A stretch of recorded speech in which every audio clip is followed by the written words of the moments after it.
Selamat siang Bapak Ibu. Selamat siang Pak Sigit. Selamat siang Bapak. Selamat siang, Pak. Selamat siang. Selamat siang Bapak. Ya, selamat siang Bapak. Ya, ketemu lagi kita ya. Kita udah pernah ketemu ya. Ya, ini kedua kalinya Pak. Daerah apa? Jembrana sama apa? Bangli Pak. Bangli, ya benar sekali. Ini apakah nunggu pembukaan dulu atau sudah? Langsung aja Pak Sigit. Langsung aja ya. Silahkan Pak. Kalau begitu tolong di-mute semuanya dulu. Baik, kita mulai. Selamat siang Bapak Ibu. Assalamualaikum warahmatullahi wabarakatuh. Salam sejahtera untuk kita semua. Ya, alhamdulillah puji syukur kita panjatkan kepada Tuhan Yang Maha Esa. Kita sudah ada di sini untuk melaksanakan elaborasi pemahaman untuk modul 2.3 mengenai coaching.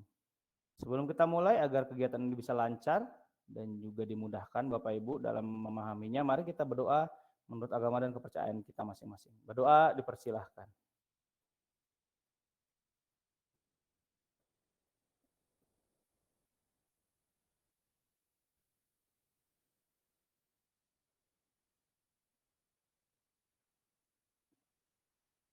Doa selesai. Ya, kalau gitu saya akan izin share screen ya.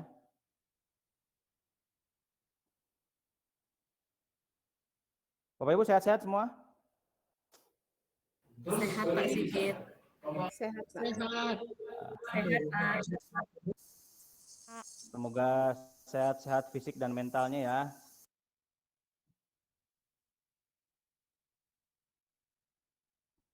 Oke, ini semua udah pada tatap muka ya, berarti di Bali ya.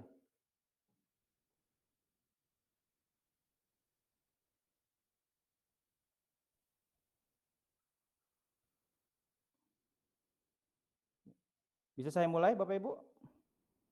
Silakan, Bisa Pak. Pak. Ya, bisa Bapak. Ya, kita masuk di elaborasi pemahaman di modul 2.3 yaitu coaching, yaitu yang pendekatan komunikasi yang memberdayakan. Ya, Bapak Ibu sudah belajar ini di LMS, juga sudah belajar di modulnya, di alur sebelumnya, dari alur sebelum elaborasi pemahaman ini. Saya juga udah nonton beberapa videonya di apa namanya prakteknya ya.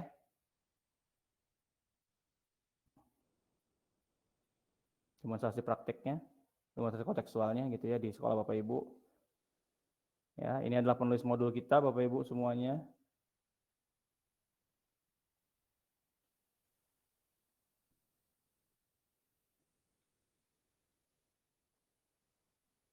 Ya, ini modulnya, modul 2.3 mengenai apa namanya praktik pembelajaran berpihak pada murid. Ya, sudah belajar sampai ke demonstrasi kontekstual Bapak Ibu ya, ada demonya. Sekarang kita lihat apa namanya seberapa jauh Bapak Ibu sudah memahami ini.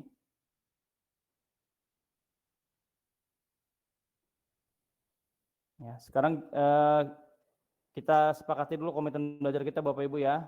Ya, kita membuka diri ya terhadap perbedaan dalam berpendapat. Ya, bertanya berbagi pengalaman karena kita masing-masing punya latar belakang berbeda-beda dan diharapkan partisipasi aktif dalam diskusi ya buat teman-teman. Jadi saya berharap yang nanya jangan itu aja. Kalau misalnya yang nanya itu aja, mohon maaf nih apabila saya harus memberikan giliran kepada yang lain. Ya, karena di sini adalah cerita bagian bertanya, berbagi pengalaman gitu ya. Sehingga kalau bisa itu semakin banyak orang yang sharing semakin baik hasilnya. Yang ketiga adalah konsisten dengan waktu, mempersiapkan ide, bertanya dan berbagi pengalaman. Jadi to the point saja, tidak harus dengan pembukaan yang panjang-panjang gitu ya. Lalu yang keempat, tekan raise hand untuk bertanya dan berbicara ketika ingin dipersilahkan. Ya. Ya, dan saya kira sini sudah umum ya, Bapak Ibu sudah ikut berapa modul tuh 6 modul ya, 6 modul, jadi sudah terbiasa dengan kulturnya. Ya, chatbox sebagai media bertanya, berbagi pendapat, pengalaman, dan perhatikan tolong mute dan unmute buttonnya ya, agar bisa terdengar apa yang disampaikan. Ya, tentu saja kita harus mindful di sini. Kita sudah belajar di modul 2.2, Bapak Ibu ya. Jadi hadir di sini pikiran dan juga hatinya agar bisa lebih menghasilkan rasa ingin tahu, menghasilkan keselarasan antara pikiran dan juga ke badan Bapak Ibu di sini. Ya, jadi nggak kemana-mana nih mikirnya gitu ya. Ya, capaian umumnya mampu melakukan praktik komunikasi yang memberdayakan ya.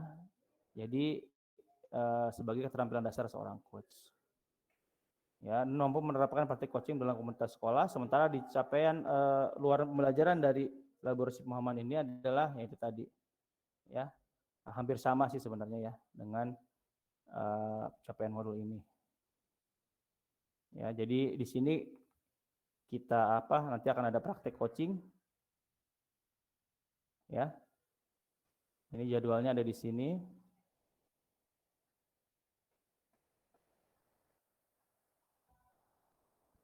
Ya, alurnya Bapak Ibu, pengenalan atau refleksi awal pembelajaran, lalu materi, ada elaborasi pemahaman, umpan balik dari Padlet yang nanti akan dibuat di refleksi awal pembelajaran ini, lalu latihan bersama instruktur. Oke. Nah, sekarang kita lihat dulu nih refleksinya nih Bapak Ibu. Untuk yang pertama nih ya, silakan tulis setuju atau tidak setuju saja di kolom chat ya. Sebagai coach, saya segera menasihati anak yang datang dengan permasalahan belajarnya agar dia dapat menjadi lebih baik. Kira-kira setuju atau tidak setuju? Kalau kita bicara dalam konteks coach, silakan ditulis di kolom chat.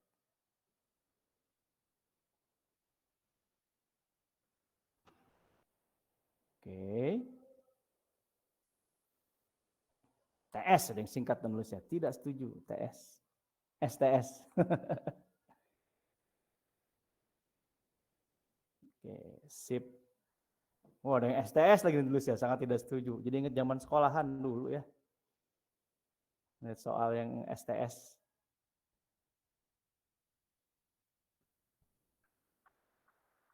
Oke, sip. Udah baik yang jawab. Kayaknya Marutas jawab tidak nggak setuju ya. Makasih. Dan yang kedua, sebagai coach saya membimbing anak yang akan maju lomba Pedro dengan memberikan tips-tips berdasarkan pengalaman saya. Setuju atau tidak setuju?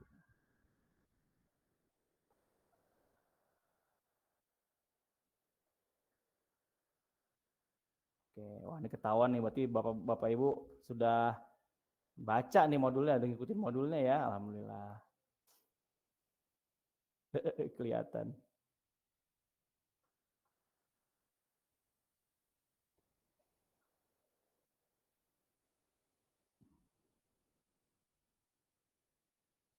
Oke, yang terakhir, sebagai coach saya bertanya kepada anak yang akan mengikuti lomba baca sains mengenai strategi-strategi yang telah dilakukannya untuk mempersiapkan lomba tersebut. Setuju atau tidak setuju?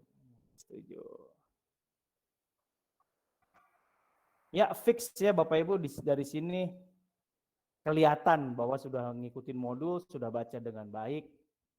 Ya, jadinya kita sudah satu frekuensi nih, jadi enak nanti untuk diskusinya. Kira-kira menjawab tidak setuju nggak ya? Oke, ya sekarang kita mau isi padat nih Bapak Ibu untuk refleksi awal ya. Nah ini ada 4 pertanyaan panduan yang Bapak Ibu bisa tulis. Saya akan bagikan di mana? Di Padletnya, di kolom chat ya. Ini saya bagikan.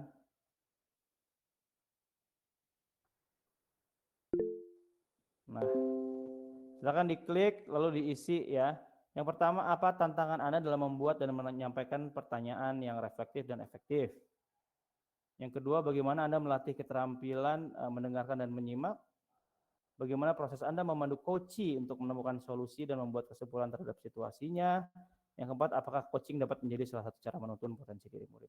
Jadi nanti ini kita akan bahas di akhir juga ya, mengenai hasil refleksi awal Bapak Ibu ini. Silakan dikerjakan di sip. Udah banyak yang nulis ini. Nah.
Oke, sudah ada beberapa jawaban yang masuk.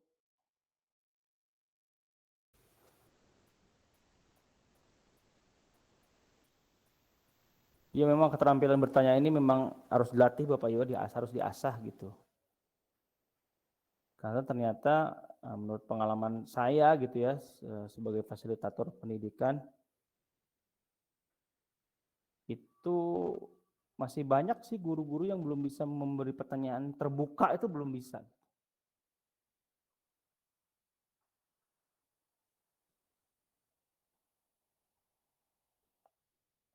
Ya, memang ya ini Bu Yanti ini ya. Ya memang yang seperti yang pernah saya bilang mungkinnya di sebelumnya bahwa apa namanya? Apa yang dibagikan di PPGP ini semuanya adalah skill Bapak Ibu. Jadi kalau nggak dilatih itu nggak akan berkembang.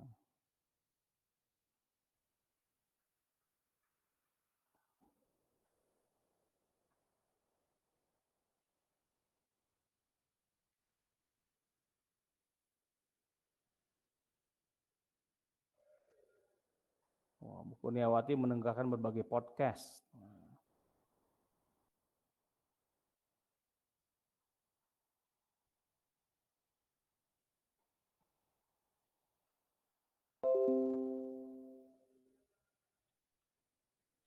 Bu Made berarti tantangannya tidak mau terbuka permasalahannya. Oke.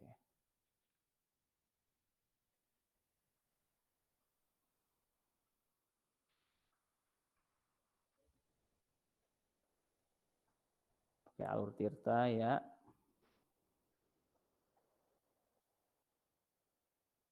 Nah, ini waktunya 8 menit ya Bapak Ibu, masih ada 4 menit lagi.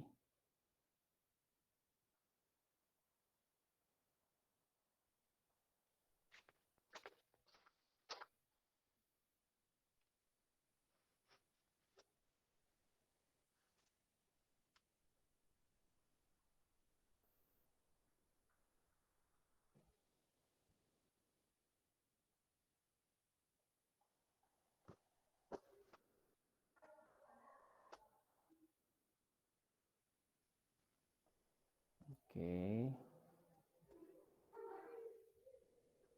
Nanti ada seksi praktiknya ya.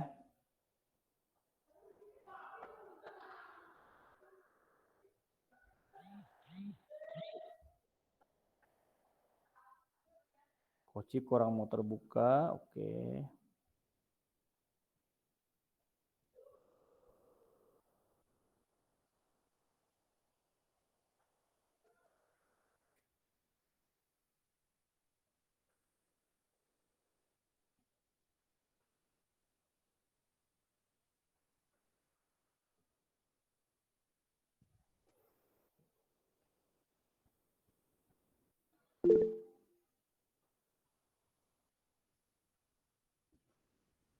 Wah, sudah mulai Pak Wayan. Pak Murja ya. Kalau usah panggil Pak Wayan banyak berarti.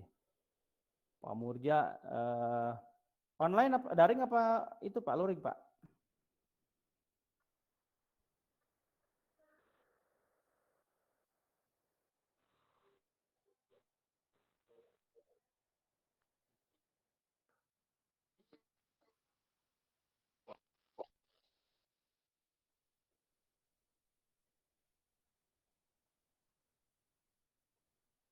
Oke, 2 menit lagi.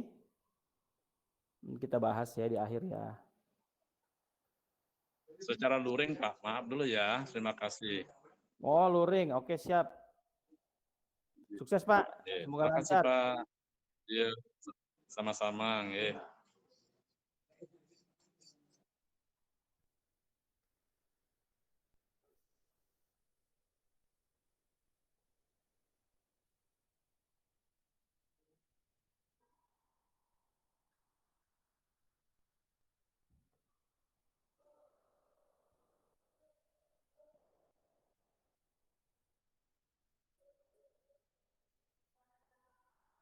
Oke.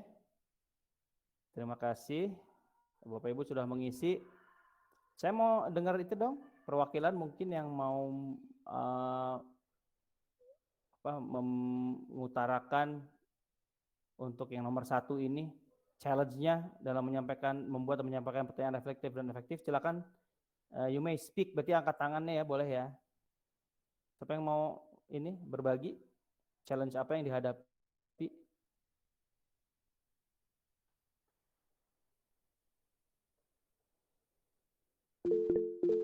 Oke, Ibu Made Ari Marlini, silakan Bu Made Ari. Baik, terima kasih kesempatannya. Apa suara saya bisa didengar, Bapak? Jelas sekali. Baik, terima kasih. Yang saya hormati Bapak Sigit Kurniawan selaku narasumber, kemudian Bapak Ibu CGP. Untuk pertanyaan panduan pertama, apa tantangan Anda dalam membuat dan menyampaikan pertanyaan yang reflektif dan efektif?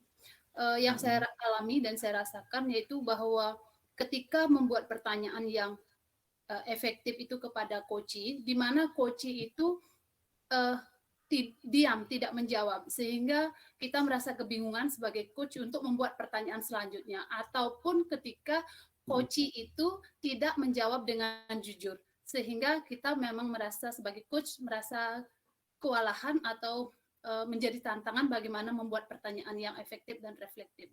Demikian Bapak, terima kasih. Terima kasih Ibu. Ibu boleh saya tahu kalau coachee itu jujur atau tidak jujur dari mananya, Bu? Mungkin dari pengalaman refleksi dari pengalaman diri dan juga dari pengalaman murid-murid sebelumnya. Mungkin seperti itu, Bapak. Oh, gitu. Jadi ditanya diam aja gitu ya? Nggih. Oh, oke. Sip. Sehingga untuk membuat pertanyaan berikutnya saya merasa kesulitan. Apa ya lagi yang pertanyaan panduan yang harus saya berikan kepada anak ini? Bisa dia menggali permasalahannya dan menemukan solusinya. Mungkin seperti itu, Bapak. Oke. Sip, terima kasih. Terima kasih kembali, Bapak. Ya, itu memang saya sudah bilang ya, harus sering menghadapi situasi yang di dalam situasi coaching gitu ya Bapak Ibu ya, dan berlaku sebagai coach. Itu nanti akan skill Bapak Ibu akan lebih tergali untuk menyampaikan pertanyaan. Ya. Nanti kita diskusi ya. Terus yang nomor 2 nih, yang mendengarkan podcast siapa? Bu Yanti ya? Bu Yanti ada nggak? Oh udah ada Bu. Bu Kurniawati, silakan Bu. Terima kasih atas kesempatannya. Yang terhormat Bapak Sigit Kurniawan dan juga yang kami hormati pengajar fasilitator dan pengajar praktik yang mungkin hadir dalam kesempatan ini dan teman-teman CGP. Mungkin saya sendiri yang memberikan jawaban, mendengarkan atau menyimak podcast di YouTube dan Hmm. juga berlatih mendengarkan yang ajak dibicara lebih fokus seperti itu Pak. Nah karena saya senang aja menonton podcast. Oh begitu ya caranya kita lagi diajak untuk ngobrol gitu. Artinya kita harus fokus mendengarkan pembicara tersebut seperti itu. Jadinya kalau kita sudah fokus berarti apa yang akan kita sampaikan bisa tersampaikan kepada lawan bicara kita. Seperti itu Bapak. Terima kasih. Oke, makasih. Oh, berarti Ibu mendengarkan atau menyimak podcast itu bukan mendengarkannya ya, tapi benar-benar nonton podcastnya antara yang wawancara sama yang diwawancara ya, Bu ya? Iya Pak, senang nonton seperti podcastnya Deddy Kobuser, Anang, seperti itu. Iya, Oke, sip. Makasih Bu Kur. iya sama-sama. Nah, terus yang nomor 3 nih, gimana sih proses Bapak Ibu memandu coaching untuk menemukan solusi dan buat kesempatan? Ada yang udah coba ke murid nggak sih? Kalau saya lihat di video-videonya kan masih antar guru ya. Ada yang pernah coba ke murid nggak? Silakan untuk nomor 3. Ada yang coba dan yes ternyata saya bisa bantu dia gitu. Ada nggak? Oke, Bu Made Sekarini, silakan Bu Made Sekarini. Terima kasih Pak. Saya pernah mencoba coaching dengan siswa, itu pun pada saat saya melaksanakan atau mengisi tugas di LMS. Baru 1 kali 2 kali Pak, karena kesulitan saya pertama adalah membiasakan murid saya itu dengan memberi pertanyaan. Biasanya kita kan membantu memberi solusi langsung nih Pak. Sehingga pada saat saya sekaligus membuat video itu harus di-take ulang-ulang Pak. Harus kasih dulu pemberi pemahaman. Apa sih bedanya konseling dengan coaching gitu. Karena di sekolah pun kan yang adanya bimbingan konseling Pak, bukan bimbingan coaching kan. Yang selama ini saya lihat. Sehingga anak-anak terbiasa dengan kata konseling. Saya pun demikian. Awalnya saya pikir konseling, mentoring itu sama. Ternyata coaching itu yang paling baik yang bisa kita laksanakan dengan tujuan utama membantu membuka pikiran siswa bahwa dia punya potensi untuk menyelesaikan masalahnya, nggak harus dibantu oleh orang lain, kecuali dia mengalami permasalahan yang rumit demikian. Jadi pada saat saya melaksanakan coaching, walaupun permasalahan yang dihadapinya adalah memang yang real dia hadapi. Kejadiannya pada saat di sekolah kami ada lomba cipta puisi, anak kelas 7 kebetulan Pak, karena baru tamat SD, jadi masih kekanak-kanakan sekali. Itu tantangannya luar biasa sekali Pak untuk berkomunikasi. Jadi memang harus pelan-pelan, dan terutama itu tadi, apa bedanya coaching ini dengan konseling. Tetapi walaupun belum maksimal Pak, sehingga coachingnya itu berlangsung tidak lama Pak, masih yang sederhana. Ya demikian yang saya laksanakan. Terima kasih Pak, saya kembalikan kepada Pak Sigit. Terima kasih Bu. Terima kasih Bu Made. Itu namanya latihan ya, jadi memang harus sesuai dengan pace atau kemampuan kita. Jadi kita ngerasa mampunya segini ya itu aja dulu. Kalau misalnya masih bisa di-push, silakan push. Gitu. Ya. Oke, yang nomor 4. Ada yang mau sharing? Cara menuntun potensi diri murid? Silakan. Oke, Bu Ninengah, Niniawati, silakan Bu. Baik Bapak, mohon maaf agak bercampur ya, karena masih rapat. Izin sharing, kalau menurut saya itu bisa menjadi salah satu menuntut potensi murid gitu. Kenapa demikian? Walaupun saya kemarin belum berhasil ya Pak untuk ngocing siswa gitu, tetapi paling tidak anak itu mulai menyadari potensi yang ada dirinya gitu. Oh ternyata saya di pelajaran matematika nggak bodoh-bodoh banget ya Bu ya. Nah dia mulai menyadari gitu. Nah hanya saja mungkin saya yang perlu banyak berlatih untuk memberikan pertanyaan yang reflektif dan efektif. Dari saya itu Pak, terima kasih. Terima kasih. Keluar kata-kata itu dari siswa aja udah senang ya Bu ya. Untuk saya seorang guru matematika itu sangat senang sekali Pak. Oke, terima kasih Bu. Oke, sekarang Pak Putu Cahya, silakan Pak Putu. Baik, terima kasih Pak.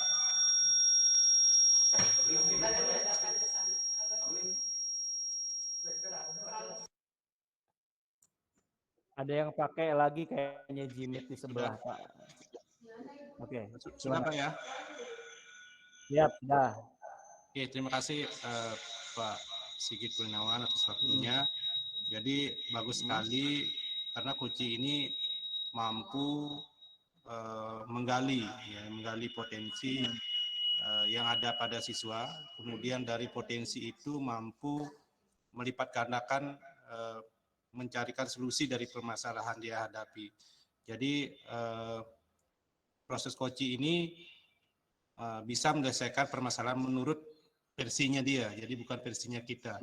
Jadi itu yang terpenting. Jadi selama ini kita kan memberikan solusi berdasarkan caranya kita. Ya terkadang itu sangat menyulitkan bagi si Koci untuk menyelesaikan masalahnya. Dan proses Koci ini sangat baik sekali pada menyelesaikan atau memberikan solusi pada permasalahan siswa yang dihadapi. Demikian kurang lebih pendapat saya, Pak Sigit. Saya kembalikan kembali.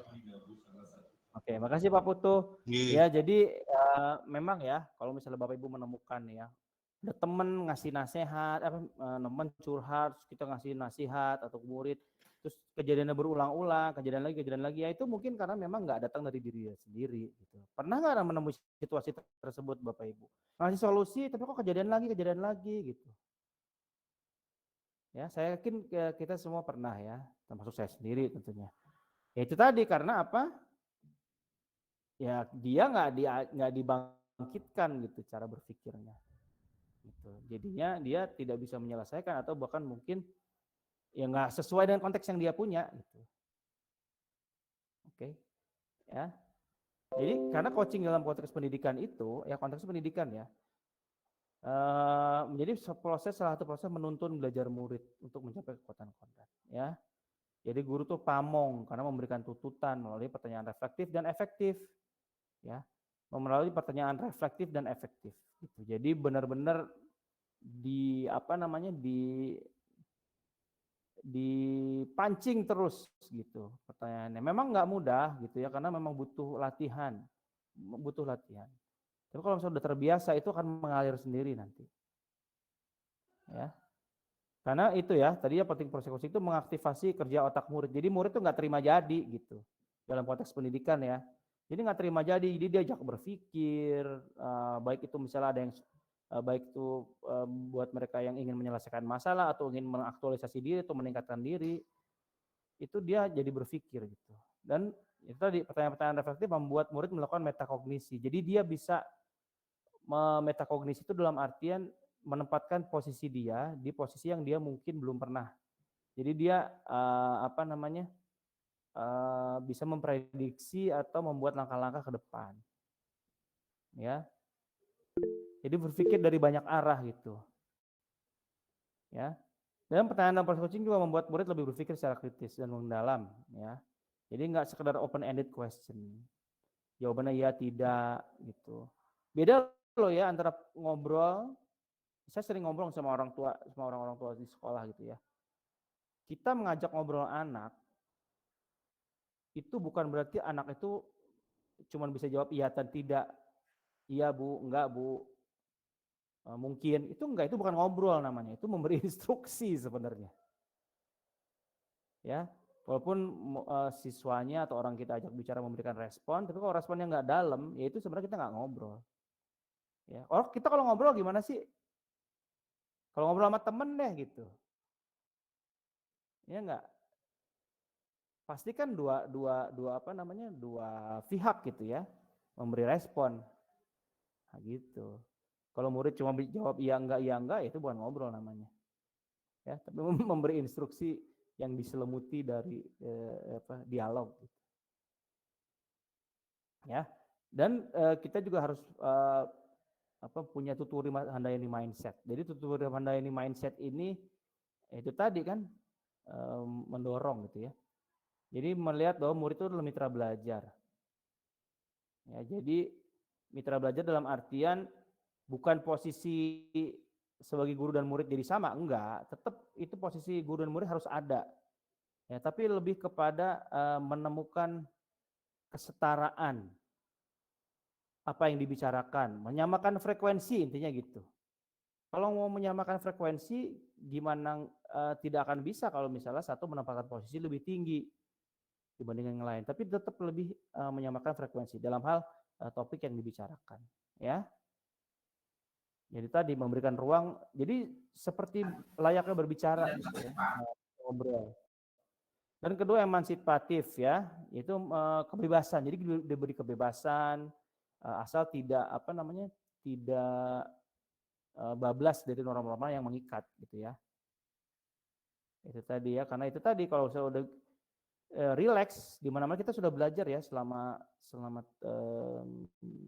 modul ini bahwa Bapak Ibu juga ngobrol dengan teman-teman kalau misalnya kondisinya kondisi emansipatif, nggak ada yang merasa satu lebih dari yang lain, itu kan enak ya, keluar gitu, mengalir. Gitu ya. Tapi itu tadi posisi murid dan guru tetap harus diposisikan bahwa saya guru, kamu murid. Ada norma-norma yang tidak boleh dilanggar. Tuh. Lalu kasih dan persaudaraan ya. Jadi mendengarkan apa namanya dengan sepenuh hati. Enak nggak sih kalau misalnya kita sebagai orang yang ngomong bisa nggak sih merasa bahwa orang yang kita ajak ngomong tuh nggak dengerin dengan sepenuh hati? Kita bisa ngerasain nggak Bapak Ibu?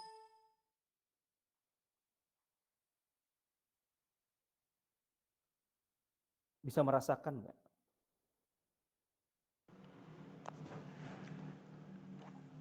Ya. Kita ngobrol sama orang, kita tahu nih, oh ini orang benar-benar menyimak saya, atau ini orang cuma selewat aja gitu. Kita bisa ngerasain nggak? Bisa, Pak. Bisa ya. Bisa kelihatan gitu. Bisa. Nanti akan terasa gitu auranya, tanggapannya segala macam itu bisa. Ya, jadi tadi karena berdasarkan cinta kasih tanpa pamrih gitu bahwa saya ada di sini loh untuk mendengarkan kamu. Ya, untuk menyimak kamu, membantu kamu. Ya, bukan selewat aja gitu. Ya, lalu ada ruang perjumpaan pribadi ya. Karena itu tadi, ini semuanya berujung kepada kebebasan berpikir, kebebasan bertanya, kebebasan menjawab. Ya, baik guru maupun murid gitu. Jadi karena personal, jadi enggak apa namanya tidak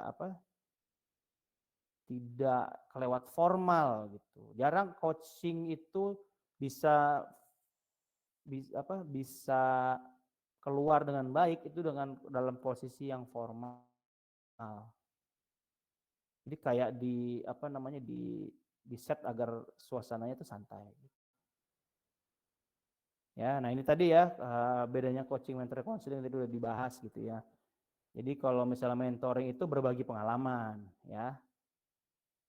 Nah, namanya bukan coaching tapi menti. Nah, ini nih mentoring ini biasanya di startup bisnis gitu ya.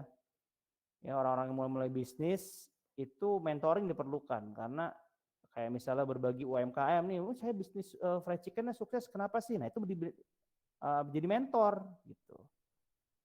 Ya, oh ternyata saya dulu gini loh, situasinya kayak gini, saya begini, situasinya kayak gini, saya begitu. Itu namanya mentor.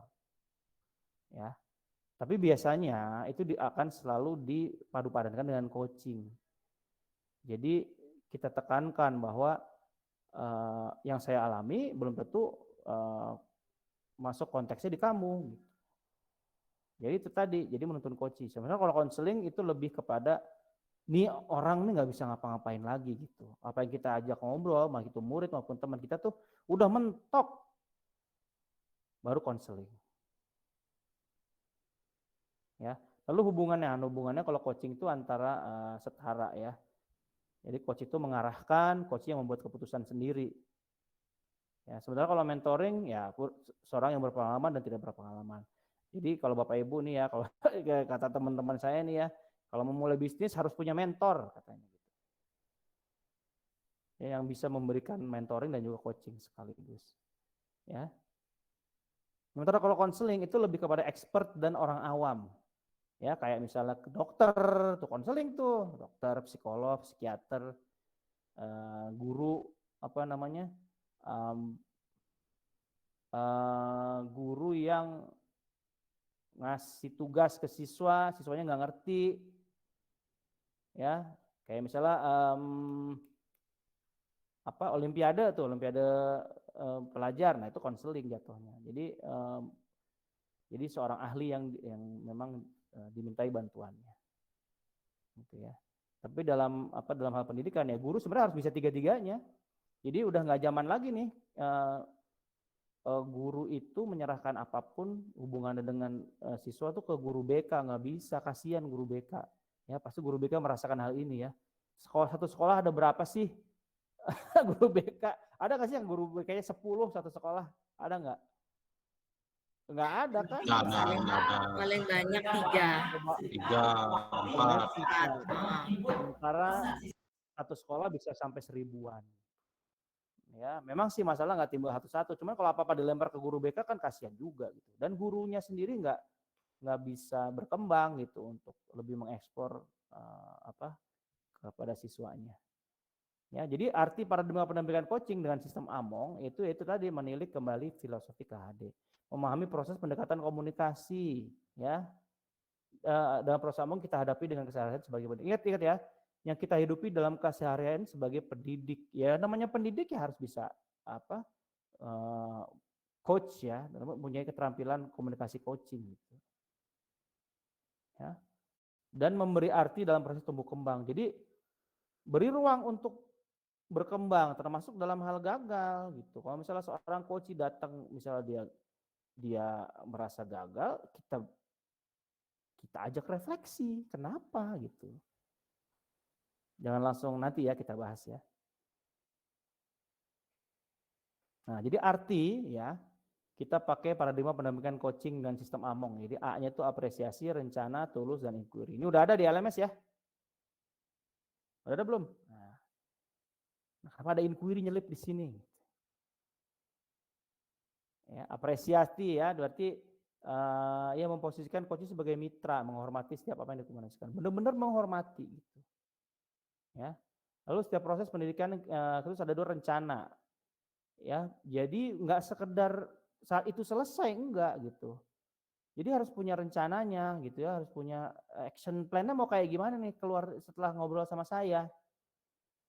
Gitu. Dan itu seorang coach harus bisa membuat keadaan itu ke anak-anak ya, khususnya ke murid gitu ya sebagai guru. What's next nih? Kamu mau ngapain nih habis ini? Lalu tulus ya, tulusnya itu being present, artinya ya itu tadi. Harus mindful kalau jadi seorang coach pada saat sesi coaching. Jadi blok dulu lah apa yang ada di luar sesi Bapak Ibu gitu ya. Lalu benar-benar perhatiin coachingnya ya. Karena itu tadi kan kita sudah ngomong tadi ya, tulus enggaknya orang dalam mendengarkan itu kelihatan dan kedengeran. Kita bisa merasakannya, bahkan dari tubuh kita bisa merasakan, nggak hanya mata kita aja gitu. Oh saya nggak nyaman ya ngomong sama orang ini ya, kayak nggak dianggap gitu. Bener nggak sih? Punya pengalaman gitu nggak Bapak Ibu?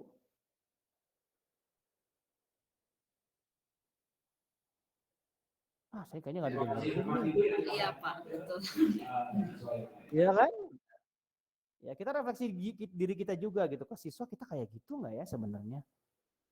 Ya. Ini punya pengalaman gitu ya. Lalu inquiry ya, makasih Pak Yuda. Inquiry ya, dari itu menuntun untuk menggali, memetakan. Jadi benar-benar dibimbing. Ya, dibimbing dan ciri khasnya coaching itu adalah kita nggak minta saran, itu adalah jalan terakhir.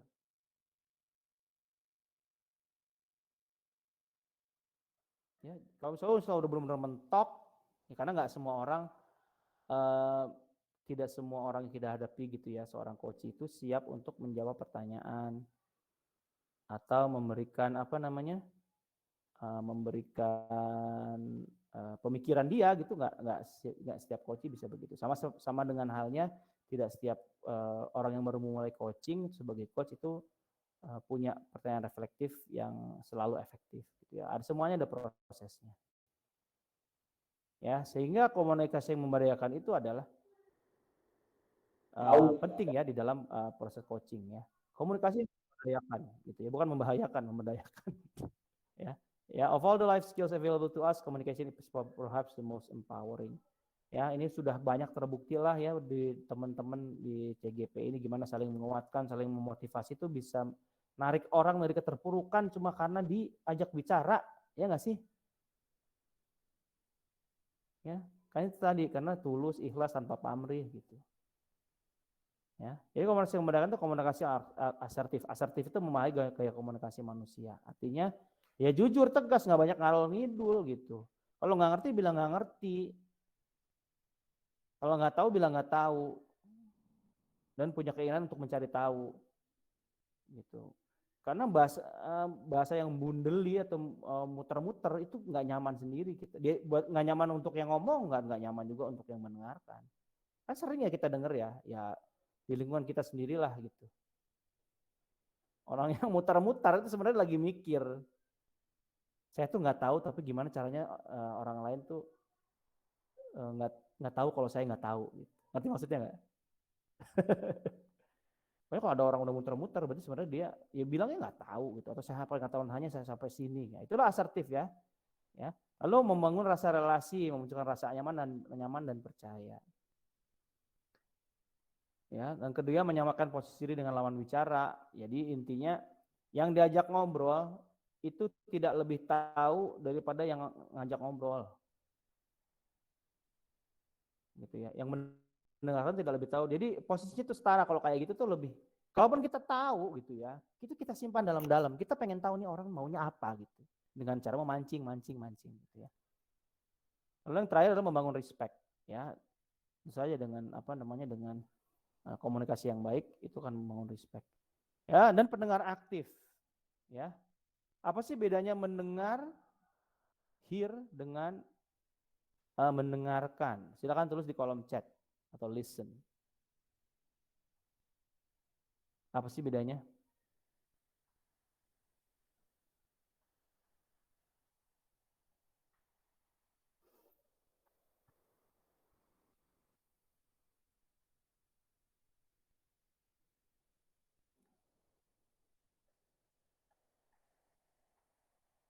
Oke, Bu Eka sudah memulai langsung. Mendengar hanya sekedar ingin tahu. Oke. Mendengar tindakan tidak sengaja, menangkap suara. Oke. Sedangkan mendengar perlu keutuhan. Sip.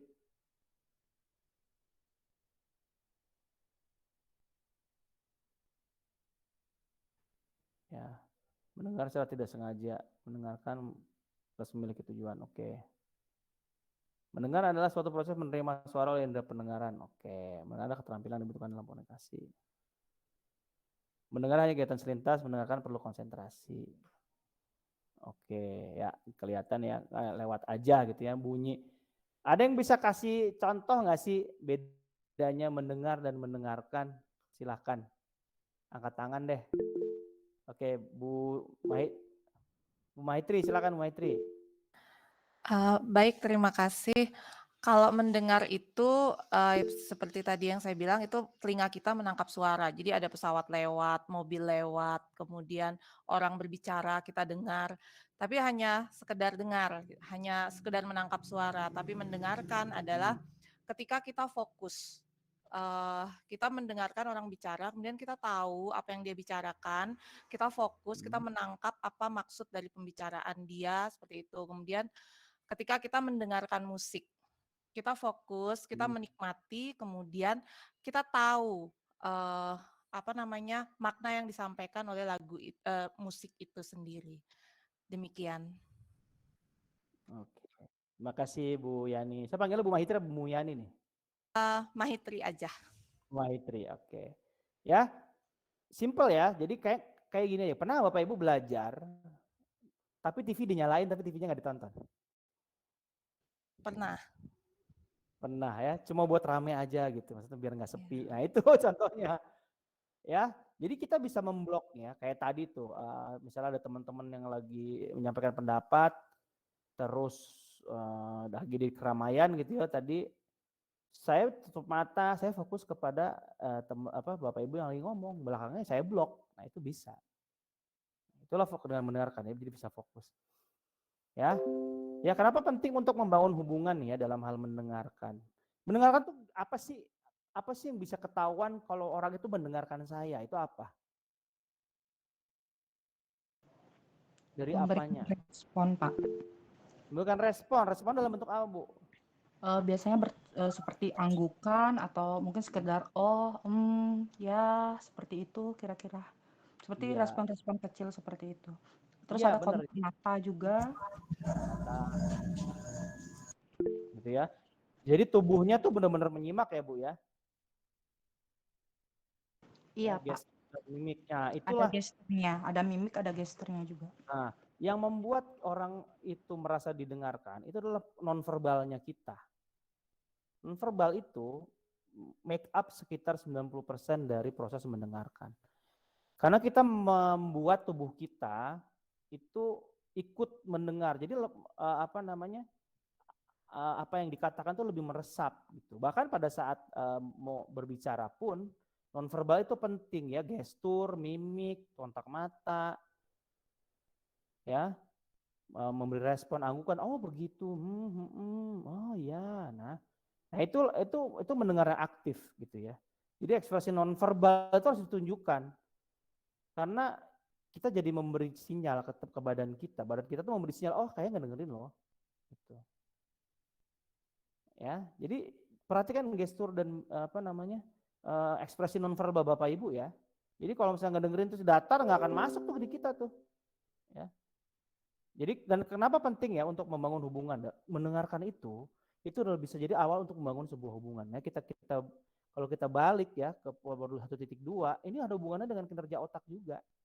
Oke, ingat ya ada otak manusia, otak sistem limbik, mamal dan otak reptil ya. Masih ingat Bapak Ibu?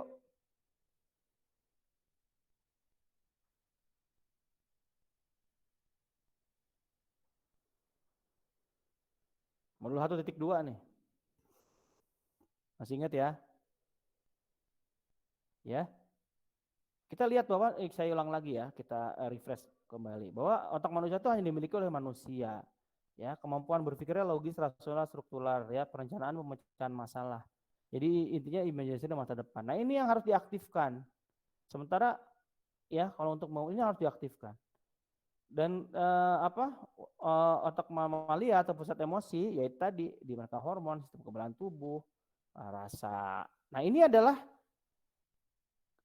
kalau ini sudah nancep ke sini itu akan dalam, gitu ya, pemahamannya. Kalau ini udah nancep di sini. Tapi kalau misalnya kita mendengarkan langsung pakai ini, kita jadi buta. Kita tidak bisa melihat mana yang salah, mana yang enggak. Semua hanya sesuai dengan persepsi kita. Makanya kalau ada orang lagi curhat nangis, kita harus tetap berempati. Jadi empati itu adalah tingkat lebih tinggi dari simpati ya. Simpati itu kita ikut merasakan apa yang orang lain rasakan gitu ya, lawan bicara kita, tetapi kita terhanyut gitu. Jadi nggak bisa membantu. Sementara kalau misalnya kita berempati, nah itu kita bisa mengcoaching orang itu gitu. Kita bisa memancing dia gimana apa namanya? Kamu kalau misalnya contohnya gitu ya, kenapa kamu nangis? Ya, kira-kira apa yang bisa membuatmu apa namanya melupakan apa mengatasi itu? Saya nggak bilang melupakan ya, namanya perasaan tuh nggak bisa dilupakan tapi dikendalikan, diterima. Ya, jadi itu yang harus apalagi kalau misalnya ini otak reptil, wah ini yang paling rendah, yang paling derajatnya paling rendah ya karena fungsinya itu hanya flight or flight gitu ya. Kalau misalnya ada kita mendengarkan langsung masuk ke sini, yaitu tadi bisa kita, makanya ada istilah keluar kuping kiri, masuk kuping kiri, keluar kuping kanan, tahu kan? Ya, masih ada nggak sekarang? Iya, Pak. Ya, karena pakai ini ngedengerinnya. Betul. Otak reptil gitu ya. Flight or flight atau ignorance, di gitu. Itulah kenapa kamu tuh apakah anak-anak tuh kayak masuk kuping kiri keluar kuping kanan, ya itu karena merasa yang diajak mau kita ngobrol ya dia merasa terancam, jadinya ya nggak masuk apa yang kita bilang. Gitu. Jadi kalau dengan pertanyaan efektif dan reflektif, kita memaksimalkan ini, kita akan membantu ini gitu. Karena sumber-sumber dari perancangan, pemecahan masalah, prediksi masa depan, rencana, berpikir logis itu ada di sini gitu, di prefrontal cortex kita. Jadi itu penting ya agar menghubungkan. Ya. Silakan Bu Miniawati, ada pertanyaan? Iya Pak, izin ini. Jadi tadi saya tertarik ketika Bapak menyampaikan masuk kuping kiri, keluar kuping kanan. Nah, ini tuh sering Pak, kalau saya ngajar anak IPS kan, jadi masuk kuping kiri, keluar kuping kanan. Berarti boleh nggak saya simpulkan seperti ini, bahwa pada saat mengajar pun sebenarnya ada proses coaching di sana. Ketika kita ingin memberikan pembelajaran yang bermakna kepada siswa. Apa bisa seperti itu, Pak? Ya, kalau menurut Ibu sendiri gimana? Nah, kalau menurut saya begini, jadi ketika kemarin saya mencoba menerapkan pembelajaran berbasis proyek ya, jadi di sana kan saya memberikan pertanyaan pancingan kepada siswa agar ide proyek itu dari siswa bukan dari saya gitu. Jadi saya mikir ini coaching kan namanya gitu. Iya, sekali. Benar sekali Bu. Jadi basic ya, sebenarnya keterampilan memberi pertanyaan efektif dan reflektif adalah keterampilan basic dari guru sebenarnya. Ya. Ya, coaching itu bisa kejadian di mana aja gitu. Dalam hal ini komunikasi coaching ya, bukan coaching sesi coaching, bukan. Tapi komunikasi coaching itu ciri khasnya adalah pertanyaan reflektif dan efektif. Ya, kayak misalnya menggali ide dari pelajaran, ya itu dasarnya dari coaching. Gitu ya. Berarti itu komunikasi coaching Pak ya namanya. Komunikasi coaching. Ya. Baik, terima kasih. Ya, sama-sama. Ya itu tadi ya Bapak Ibu. Orang kalau bosen, dia akan ini yang aktif nih reptil karena dia merasa nggak ada gunanya saya di sini sebenarnya gitu.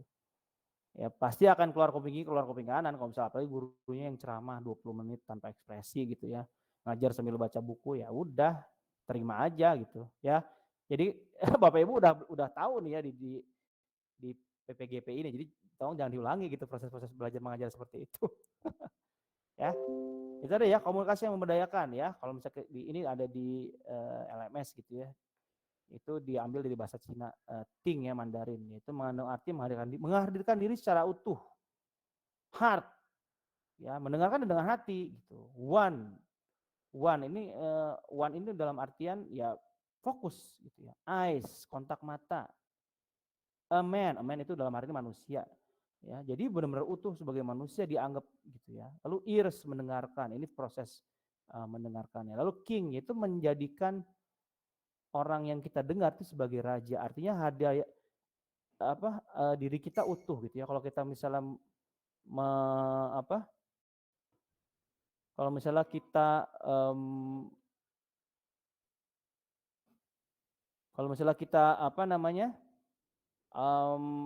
menghadirkan diri secara utuh, itu sudah bisa dipastikan kita mendengarkan ya dengan seksama dengan baik ya. Insya Allah orang akan lebih banyak untuk membuka dirinya kepada kita.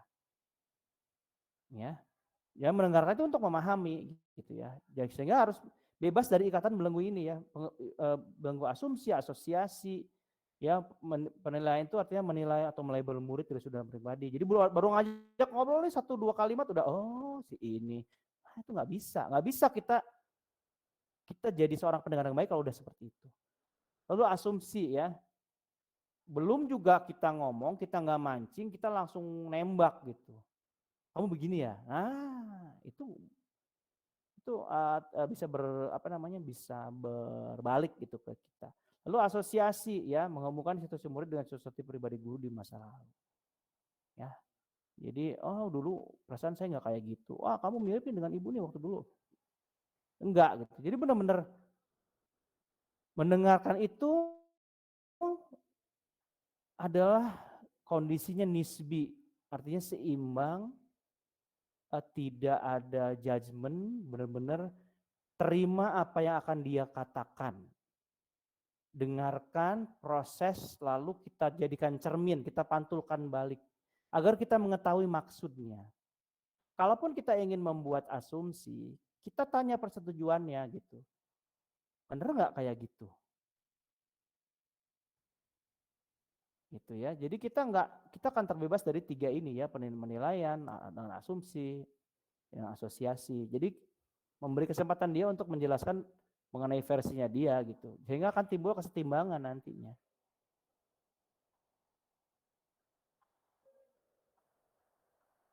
Ya. Ya, kalau komunikasi yang memberdayakan. Ya, ini bertanya efektif ya, 3 ya. Pertanyaannya terbuka, lalu berfokus pada tujuan dan reflektif ya. Dan mengukur pemahaman, lalu bisa untuk mengeksplorasi. Ya, sehingga yang akhir bisa memancing aksi. Gitu ya. Sebentar, Bu.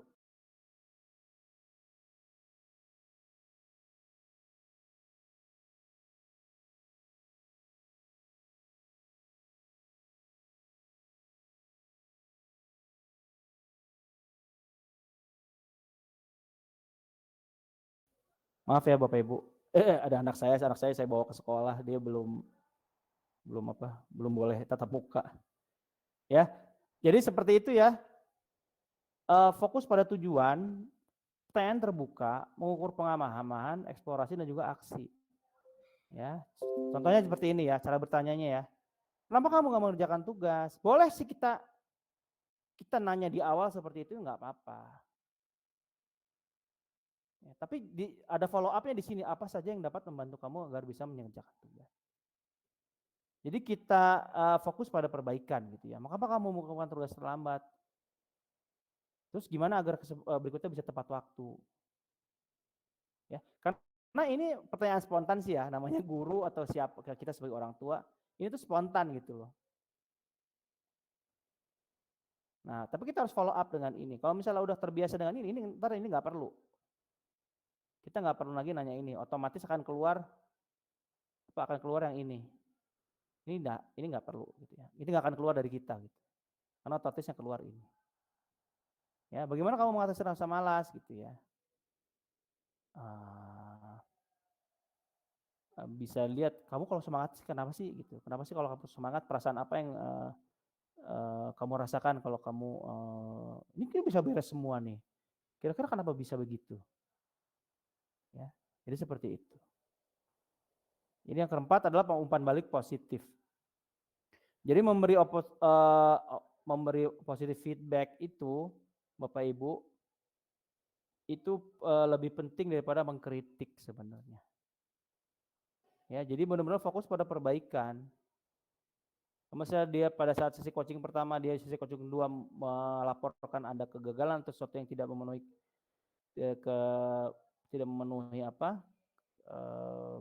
ekspektasi dia, ya itu tadi dengan umpan balik positif.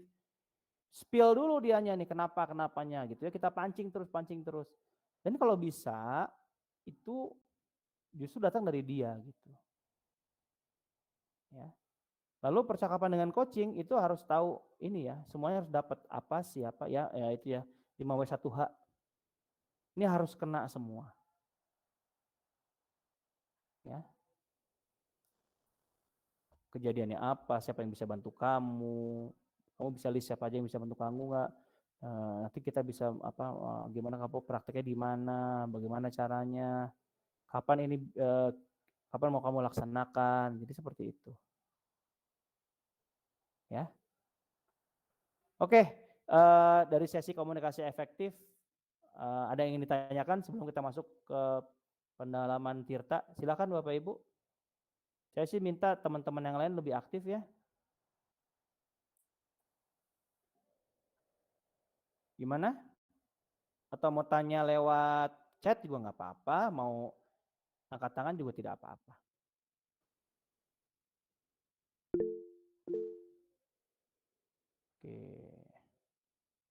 Oke, dan Pak Cahya, silakan Pak Cahya. Baik, terima kasih.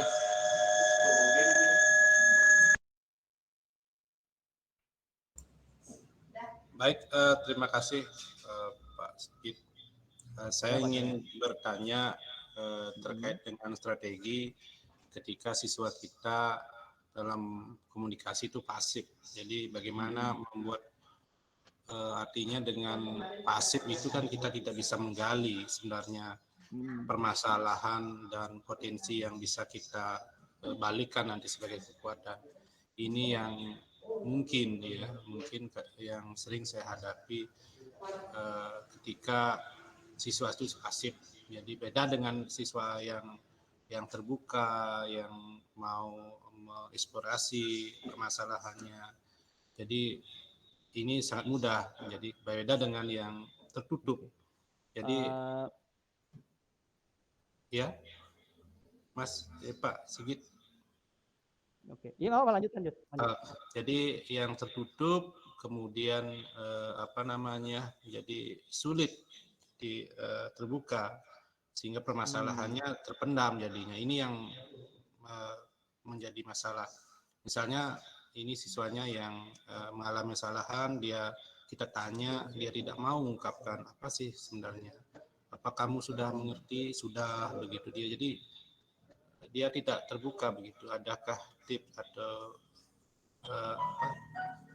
atau solusi bagaimana sih menghadapi siswa seperti ini? Demikian, terima kasih Pak. Oke, makasih ya Pak. Saya tanya lagi ya Pak. Selama ini pertanyaan-pertanyaan Bapak seperti apa sih? Ke anak tutup itu? Pertanyaan yang ke umum dulu. Jadi saya tidak langsung menukik ke permasalahan. Jadi bagaimana situasi misalnya kondisinya dia di rumah, atau karena ini kan juga terkait dengan lingkungan. Ketika siswanya mengalami permasalahan di sekolah, pasti ada hubungan di rumah, berapa orang di rumah, bagaimana kondisinya, baru nanti menukik ke permasalahan. Tapi itu masih datar, jadi belum menemukan sebenarnya isi dalam. Kan kita harus menyelaraskan hati kita dengan coach kita kan. Kalau gitu pasti akan bias nanti. Nah ini yang perlu mungkin saya sendiri perlu latihan mungkin ya Pak. Tapi saya minta sih sebuah berbagi pengalaman sih bagaimana menyelesaikan permasalahan. Kalau selama ini yang udah Bapak lakukan apa Pak untuk mengatasi itu? Saya ngatasi begitu belum sih itu sebuah cara. Cuma saya coba sih dengan masih yang tempo yang lama, tapi masih saya belum sih menemukan solusinya yang tepat. Ya, apakah saya masih dengan tadi usaha dengan pertanyaan umum, masih kemudian ke khusus, tapi belum sih menemukan. Harus sekian kali baru mungkin ya, tapi itu belum maksimal juga usaha itu. Iya. Sebenarnya Pak, kalau misalnya orang mau cerita ke kita itu apa sih yang dia harus rasakan tuh apa sih? Ada kenyamanan, jadi ada kenyamanan, ada kebahagiaan, kemudian situasi yang artinya habis kita dengan komunikasi ada sebuah solusi ya. Ya mungkin ya karena kita kan nanti kita belum aplikasi nanti kan dia setelah kita komunikasi kita aplikasikan apakah dengan caranya dia begitu dia apakah berhasil gitu ya. Oke, berarti kan Bapak udah bilang tadi situasinya harus nyaman. Nah selama ini kira-kira nih dengan murid yang masih menutup diri ini, kira-kira situasinya sudah nyaman belum Pak? Kelihatan nggak dari gesturnya dia itu kelihatan nggak? Nyaman, nampaknya sepertinya nyaman, tapi perilakunya masih belum ada perubahan, jadi masih begitu. Jadi masih menutup diri gitu ya? Menutup diri, jadi begitu. Bapak kalau nanya gitu di mana sih Pak? Maksudnya kalau ngobrol sama murid Bapak itu di mana? Ya kalau dalam situasi ramai di ruang guru mungkin saya mencari tempat yang lebih representatif lah, kami berdua lah. Misalnya kalau ruang BK-nya kosong, saya pakai begitu. Apa kalau ada apa? Di ruang BK. Oke. Kira-kira image anak mengenai ruang guru dan ruang BK itu gimana Pak? Lebih ini kan ruang BK kan lain mungkin persepsinya ya. Ya, kalau mereka biasanya hanya orang yang bermasalah begitu ke ruang BK. Nah kira-kira kalau misalnya diajak ke sana, image anak gimana sih di ruang tersebut? Merasa apa sih dia? Dia merasa gini ya, kalau menurut pandangan dengan pertanyaan begitu, saya merasa minder juga. Minder. Artinya ya, Berarti kurang percaya diri karena dia kan dianggap bermasalah. Nah berarti kira-kira yang harus Bapak tentukan apanya dulu nih? Kalau misalnya Bapak tadi nanya kan, kalau nggak di ruang guru cari di ruang kosong. Kira-kira langkah pertama yang Bapak lakukan gimana? Jadi mungkin pemilihan tempat ya, mungkin ya. Pemilihan tempat. Ya representatif. Kemudian ya mungkin dan yang kedua mungkin waktunya ya, mungkin ya. Waktunya. Kalau proses ya, kalau coaching itu kan butuh lama ya coaching. Jadi untuk mengalir di dalam hatinya kan ini kan butuh waktu, beda dengan mentor ya, kasih tipnya ya udah kasih, atau mungkin slide-nya aja udah dia kasih. Tapi kalau berarti coaching akan kan ya kalau kan butuh waktu yang ya kalau maksimal lah, saya kata bukan lama, maksimal lah untuk mengalir gitu ya. Oke, sip. Berarti yang saya simpulkan mungkin Bapak selama ini ngajak ngobrol anak tuh kalau nggak di ruang guru, di ruang BK gitu ya. Ya berarti langkah berikutnya mungkin Bapak bakal cari tempat yang nyaman sama waktu yang cukup lama agar dia merasa nyaman gitu ya Pak ya? Betul. Betul Pak. Jauh Bapak bisa jawab sendiri. Saya di coaching lagi. Saya di coaching. Ya kerasa saya di coaching nggak Pak?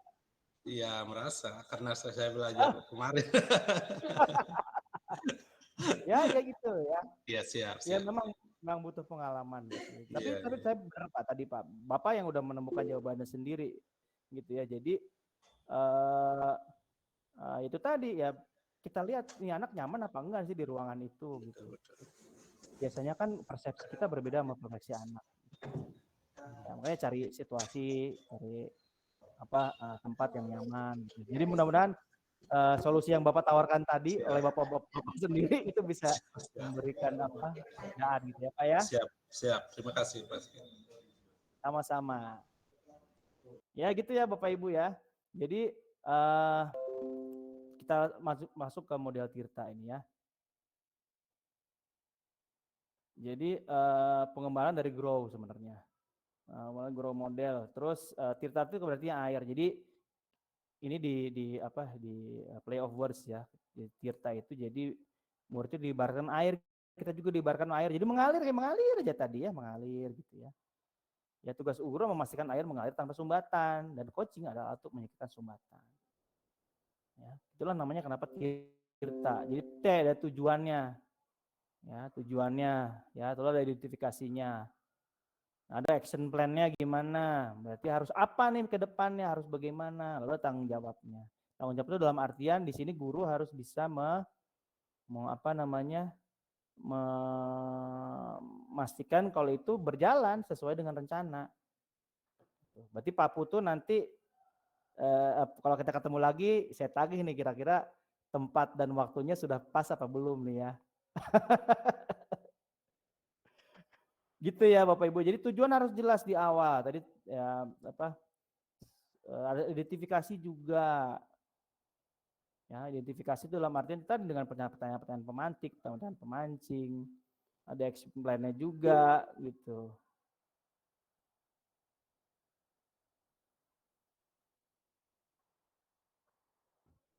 Ya, lalu itu tadi ya.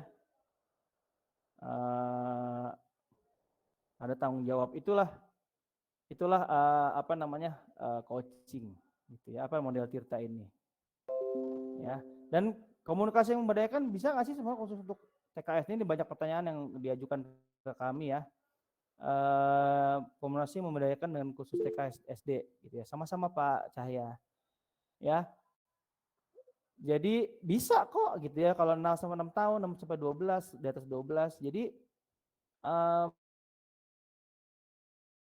kedekatan ini yang penting untuk mereka gitu ya. Jadi pertanyaan-pertanyaan seperti, karena masih tahapnya tahap sensorik ya, kepercayaan, nyaman, aman. Ini yang jadi kenapa untuk anak-anak umur segini itu kita tidak boleh terlalu keras karena ini tadi ya, ciptakan suasana percaya dulu. Beda ya antara keras dan tegas tuh beda gitu ya. Tegas boleh, sangat dibolehkan justru. Tapi kalau keras itu kan dari nada bicaranya udah bikin gak nyaman. Lo 6 sampai 12 tahun. Nah, ini nih udah mulai mereka tuh udah mulai identitas diri ya dengan nilai-nilai yang dipahami. Kita harus mendengarkan aktif. Ini kita udah mulai nih. Ya, mendengarkan aktif gitu ya dengan gestur, dengan nonverbal kita. Ini anak-anak umur 12 tahunan itu udah lagi senang cerita-ceritanya gitu. Nah, kita harus ngedengerin dan kadang-kadang ini kita refleksi aja dengan diri kita masing-masing ya. Pulang kerja di rumah anak mau cerita, kita tuh lagi secapek apapun bisa kok kita bisa untuk mendengarkan aktif gitu. Ya. Jangan sampai pulang ke rumah salim kiri kanan kita langsung buka HP. Wah, udah. Jawabnya ya, apa. Nah, kalau di atas 12 tahun, nah ini dia udah mulai di atas ke atas ya, udah mulai tahap operasional formal. Jadi berpikir konsep identitas diri mulai kuat. Jadi boleh nih kita mengajukan yang seperti tadi, mengajukan pertanyaan reflektif dan efektif. Tanya perasaan, tanya tindakan selanjutnya, kenapa melakukan itu, alasannya apa, itu udah bisa di sini. Udah kan harus malahan, karena dia udah konsep, ya kalau kita balik lagi ke modul 1.3 ya mengenai perkembangan anak ya 1.2 1.3 itu udah tahap di Wirama gitu loh, tahap Wirama menurut Ki Hajar ya. Jadi udah mulai menemukan ritme, udah bisa berpikir konsep dan abstrak dan itulah yang harus ditanyakan ya, reflektif dan efektif ya. Sekarang kita lihat padletnya ya yang Bapak Ibu udah isi ya. Tantangan dalam membuat dan menyampaikan pertanyaan reflektif efektif ya. Ya. Itu tadi kita harus punya tujuan dulu gitu loh. Kalau mau menyampaikan pertanyaan efektif itu harus punya tujuan dan kita punya ekspektasi apa gitu ya. Ini kan di sini tulisnya membuat pertanyaan terbuka, menyampaikan secara jujur dan tanggung jawab ya. Tadi saya coaching nggak sengaja ya ke Pak Cahya itu nggak direncanakan sama sekali. Tapi spontan gitu ya. Kalau udah terbiasa enak gitu. Jadi kita punya ekspektasi. Sebenarnya kita ada jawabannya, tapi kita nggak mau ngasih gitu. Makanya kita pancing gitu kan. Nah, bagaimana melatih keterampilan menyimak itu tadi benar sekali. Kitanya sendiri sebenarnya ya. Kita dari sini memahami fokus dalam belajar untuk fokus. Ya fokus. Ya boleh juga nih untuk Bu Kurniawati ya belajar dari YouTube gitu ya. Tapi lihat gesturnya. Coba kalau Bapak Ibu perhatiin kayak Deddy Kobuzier, terus Najwa Shihab, lihat gesturnya mereka pada saat narasumbernya ngomong.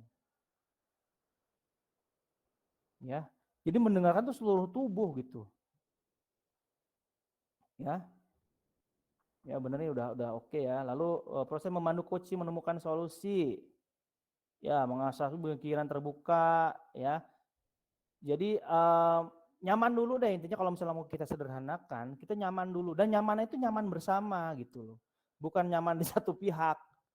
Ya, kita nggak bisa berpersepsi orang anak ini nyaman kalau kita nggak tahu dia tuh nyaman apa enggak. Kan kelihatan dari bahasa tubuhnya. Kenapa anak-anak juga nggak mau ngomong segala macam itu dimulai dari ketidaknyamanan sebenarnya. Cari tempat yang netral gitu misalnya ya. Banyak kok coaching-coaching yang kejadiannya itu, proses coaching itu banyak kejadiannya justru bukan di tempat resmi.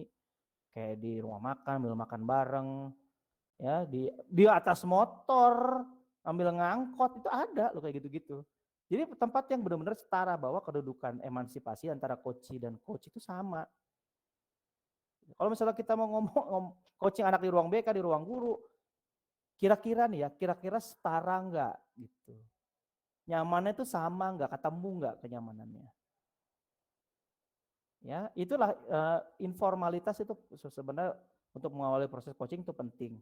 Kalau misalnya orang udah terbiasa di coaching, di suatu si formal pun nggak apa-apa. Gitu. Tapi kalau misalnya di awal-awal agar mengalir, ide mengalir, terus jawaban mengalir, pertanyaan pun bisa mengalir itu tadi. Gitu. Jadi nggak terbelenggu dengan situasi yang Saya di ruang guru, orang misalnya jadi guru ya, saya di ruang guru ngeliatin saya, berarti saya harus bisa nanya dengan baik. Itu nggak akan dapat gitu. Cari yang netral gitu ya. Baru kita mulai pertanyaan reflektif, kita mendengar dengan aktif, ya. Apakah coaching dapat menjadi salah satu menutup posisi murid? Oh jelas, di sini Bapak Ibu bisa dilihat ya, sudah oke semua gitu ya.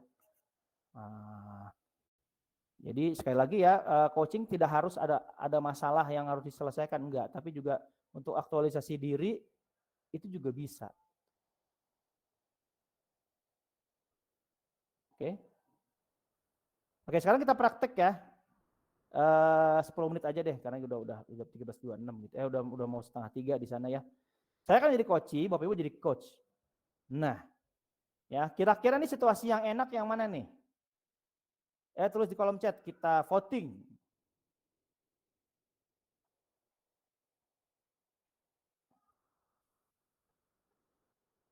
Ya, mau yang 1, 2, 3, 4, tulis angkanya aja deh.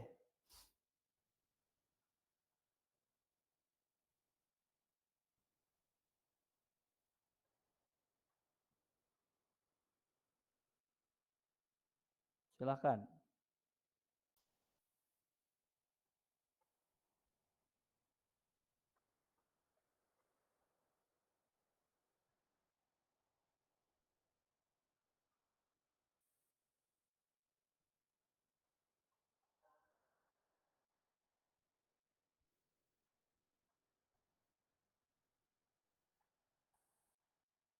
Yuk, kira-kira saya jadi anak yang mana nih, Bapak Ibu? Silakan tulis angkanya di kolom chat. Itu yang paling banyak itu yang akan kita jadikan materi coaching.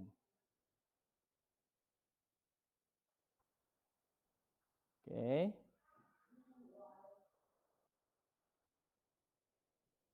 Hmm. 4, 4, 1, 4, 4. Oke, 1.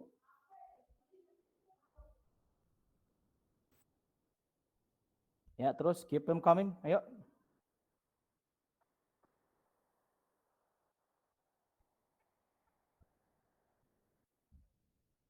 Oke. 4 sama 1 masih menangan 4 ini. Ayo terus.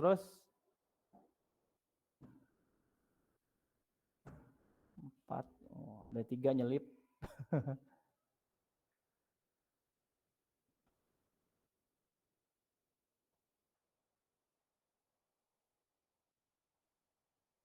Oke, kelihatan kayaknya sih 4 paling banyak ya. Oke, saya akan jadi anak yang akan datang ke Bapak Ibu untuk mencoba memilih universitas ya, dan fakultas setelah lulus SMA. Oke, siap ya? Pagi Bu, pagi Pak.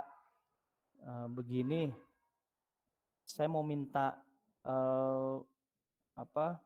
bantuannya nih. Ini udah live ya, sudah role play ya. Saya masih bingung antara saya mau masuk fakultas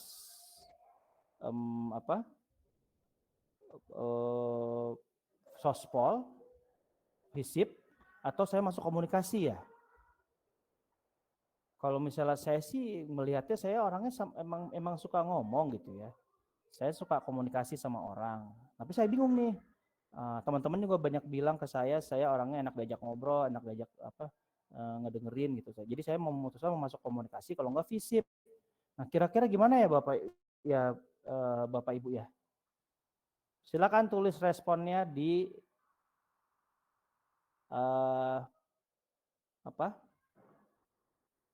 kita pakai tin ya, model Tirta ya. Silakan tulis responnya di kolom chat.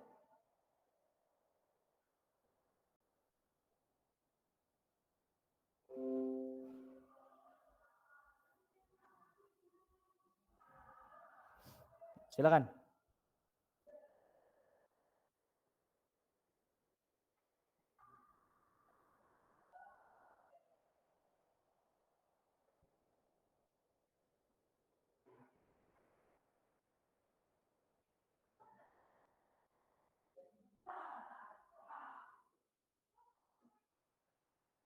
Oke, sip. Oke, nice.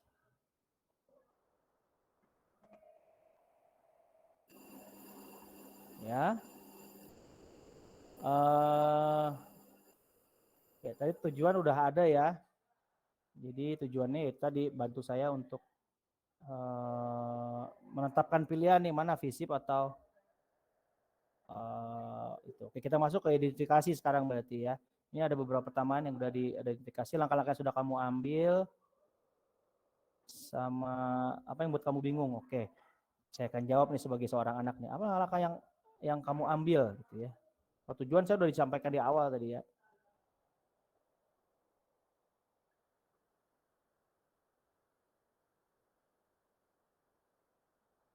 Oke,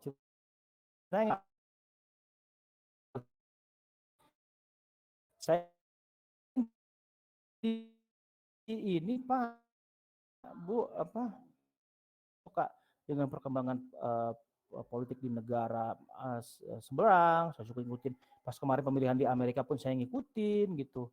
Dan saya juga nulis sendiri gitu ya, bisa menyampaikan pendapat saya gitu di forum-forum di Facebook, di IG, di Twitter gitu. Saya suka bikin tulisan gitu.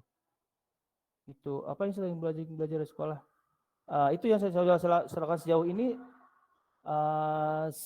Saya sih sudah mulai cari-cari ya mata kuliahnya gitu untuk pelajaran FISIP dan juga ilmu komunikasi. Tapi kok mirip-mirip gitu. Jadi saya masih jadi bingung. Oke, terus bagus nih. Komitmen yang akan kamu lakukan untuk itu belum itu. Senang belajar. Iya, saya senang belajar bahasa. Saya senang belajar bahasa Inggris juga. Sebenarnya di sebuah pelajaran senang kalau misalnya ada presentasi saya senang banget gitu. Ya.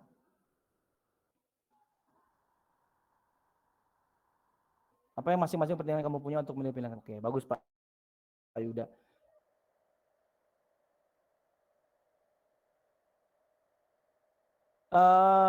Pertimbangannya itu tadi, kalau misalnya komunikasi ya sudah pasti sih, maksudnya banyak materi yang bagus-bagus itu ilmu komunikasi. Tapi kalau misalnya di FISIP saya dapat lebih lebih detail lagi tuh sekarang. Oke. Apa kekuatan yang kamu miliki untuk mewujudkan? Ya itu saya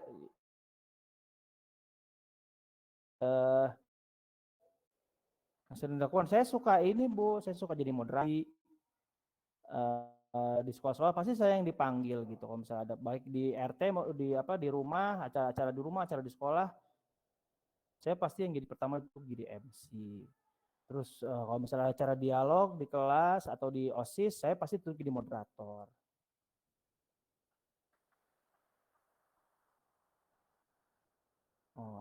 Bu, itu nih bagus nih. Dari apa yang sudah kamu ceritakan tadi, menurut kamu mana yang lebih cenderung? Kayaknya saya harus ke ini ya Bu ya. Kayaknya lebih ke ilmu komunikasi kali ya, dengan apa yang sudah saya lakukan sejauh ini gitu ya. Toh mungkin nanti kayaknya banyak juga sih ahli ilmu komunikasi yang terjun ke dalam hal sosial politik ya Bu ya.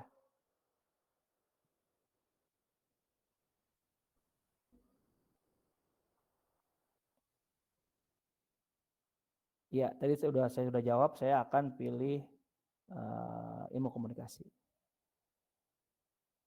Iya, saya sudah bisa memastikan pilihan saya. Saya mau masuk ilmu komunikasi kayaknya deh gitu. Cara mewujudkan, saya akan bilang ke orang tua kayaknya, saya akan bilang ke bapak ibu saya, kayaknya mau masuk ilmu komunikasi deh, jadi minta tolong ke mereka mungkin kalau misalnya saya bisa masuk negeri, syukur, misalnya enggak, saya minta backup saran untuk cari yang swasta yang bagus deh gitu.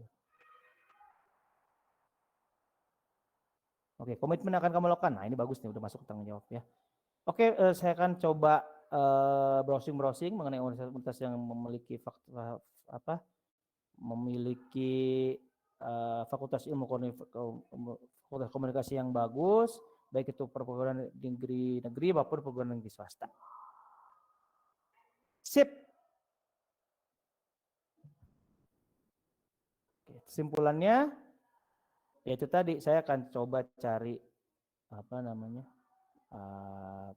Universitas mana yang punya fakultas komunikasi yang bagus. Terima kasih Bapak Ibu, role playnya bagus sekali, beberapa pertanyaannya sudah on point ya, jadi sudah mungkin karena memang langsung komitmen nih, langsung ditembak dia sama Bu Ketut, Bu Sri. Ya, wajib percaya kamu untuk mendaftar. Oke, terima kasih Pak Budiasa, itu sudah langsung nembak ke tanggung jawab. Ya. Siapa yang bisa membantumu? Ya, guru BK, orang tua, mungkin bisa lebih detail lagi, atau mungkin alumni yang sudah dikomunikasi. Saya juga bisa datang ke forum-forum kampus terbuka kan ada tuh ya sekarang ya. Nah, jadi seperti itu Bapak Ibu ya prosesnya. Jadi terima kasih pertanyaan-pertanyaannya bagus, tajam-tajam sekali. Mungkin karena memang sinyalnya agak telat gitu ya. Jadi di sesi yang mana di tujuan itu masih baru masuk, di identifikasi udah sampai rencana aksi, di identifikasi baru masuk. Tapi setelah saya browsing itu banyak yang tajam gitu ya. Banyak yang tajam. Siapa yang membantu itu udah sama masuk ke di tanggung jawab ya di TA gitu ya. Rencana aksi, komitmenmu juga langkah-langkah yang akan kamu lakukan. Identifikasi saya suka tuh yang nanya kekuatan kamu tuh apa sih sebenarnya, apa yang sudah kamu lakukan selama ini. Ya, jadi seperti itu Bapak Ibu. Ya. Bawa suasana santai. Suasana yang memang nyaman, nggak harus ya nyaman, memang identik dengan santai sih, tapi tidak juga gitu ya. Jadi yang benar-benar dua pihak, seorang coach dan coachee itu punya punya kenyamanan yang setara, sefrekuensi. Jadi nggak dari satu pihak aja gitu. Dan memang selalu dimulai dari tujuan. Ya. Identifikasi, rencana aksi dan juga tanggung jawab. Jadi ciri khasnya coaching itu adalah punya target tanggung jawab itu ditagih gitu. Kapan mau ketemu saya lagi gitu. Kira-kira perlu bantuan saya lagi nggak untuk merefleksi atau merevaluasi hasil keputusan kamu. Nah itu ciri khas coach. Gitu deh Bapak Ibu. Selesai deh. Ya. Oke, sebelum kita refleksi ya, ada yang ingin disampaikan atau ditanyakan lagi? Atau ingin menyampaikan perasaannya hari ini atau yang menarik hari ini yang disampaikan silakan. Atau mau nanya lagi mangga gitu ya. Ibu Miniawati silakan Bu Miniawati. Sama habis ini Bu Ade Ari Marlini. Sama Ade Ari Marlini silakan. Iya. Iya, makasih Mas Sigit.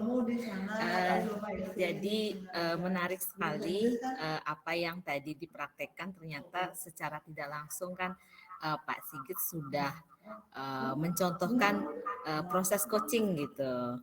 Nah, di sini cuman mungkin memang yang perlu saya latih kembali itu adalah memang memberikan pertanyaan-pertanyaan yang efektif gitu. Nah, tapi begini, bagaimana kita itu memang menggali, terutama siswa yang ditanya diem, jawabannya iya sama tidak saja gitu. Berarti di sini proses coaching ini sangat terpengaruh oleh kesiapan si coach sendiri gitu ya, Mas. Iya. Kesiapan coach dan kesiapan coach tentunya. Jadi itu tadi ya, kondisinya harus benar-benar ya, coachnya harus cari tempat yang benar-benar nyaman buat kedua belah pihak gitu. Betul. Terus barulah mulai ya. Nah gini, kemarin kan Lokakarya itu kan latihan coaching gitu ya. Saya berpikir begini, ketika berkelompok dengan maksudnya kita tidak begitu kenal gitu, jarang ketemu sama orangnya. Jadi proses coaching itu terasa kaku sekali. Gitu. Belum lagi ada dramanya ya. Tadi rekan saya kan menuliskan ya, drama banget jadi kelihatan. Nah, berbeda ketika saya melakukan ini dengan rekan sekolah yang memang sudah akrab gitu. Artinya ketika ceritanya ya ngalir saja gitu, Pak. Nah, berarti kira-kira yang perlu dilakukan pertama kali nih untuk orang-orang yang seperti itu. Kan kalau misalnya ada anak yang nggak mau ngomong segala macam, berarti apa yang harus dibangun gitu Bu? Berarti kedekatan dulu Pak ya? Kedekatan, terima kasih ya. Jadi bangun kedekatan dimulai dengan apa? Komunikasi Pak. Ciptakan apa?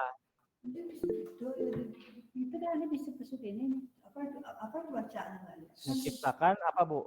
Apa yang harus diciptakan? Menciptakan kenyamanan. Komunikasi kenyamanan ya.